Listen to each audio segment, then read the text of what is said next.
Et on parle du Paris Saint-Germain encore, parce qu'hier au Parc des Princes, alors que le Paris Saint-Germain s'apprêtait à affronter l'Atlético Madrid en Ligue des Champions, eh bien un collectif de supporters a déployé dans les tribunes une immense banderole avec l'inscription Free Palestine. Alors on y voit une mosquée avec son minaret, un drapeau palestinien ensanglanté et un homme, le visage caché par un kéfier rouge. Arthur Delaborde, ce matin, le ministre de l'Intérieur condamne cet acte. Oui, Bruno Retailleau assure qu'il ne s'interdit rien. Sur Sud Radio, il se dit prêt à prendre des sanctions si nécessaire après le déploiement de cet immense tifo en soutien à la Palestine. C'est inacceptable.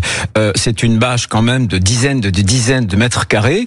Les règlements du foot, de l'UEFA, etc. interdisent les messages politiques. C'est un message politique. Le ministre de l'Intérieur dit avoir eu le préfet de police dès hier soir pour qu'il lui rende des comptes sur ce qu'il s'est passé. Il demande surtout des explications aux dirigeants du Paris Saint-Germain. Où ils sont capables d'interdire ce genre de choses, sinon il y aura une interdiction évidemment des banderoles et s'il faut, il y aura des sanctions. Le PSG de son côté avait réagi dès hier soir avant même la fin de la rencontre en assurant ne pas avoir eu connaissance du projet d'affichage de cette banderole et en rappelant sa ferme opposition à tout message à caractère politique dans son stade. Arthur Delaborde du service politique d'Europe 1 et on apprend que l'UEFA d'ailleurs n'engagera aucune procédure contre le Paris Saint-Germain pour ce message pro-palestinien déployé mercredi. Il n'y aura pas de cas disciplinaire puisque la banderole déployée ne peut pas être considérée comme provocatrice ou insultante dans ce cas précis, a précisé l'institution.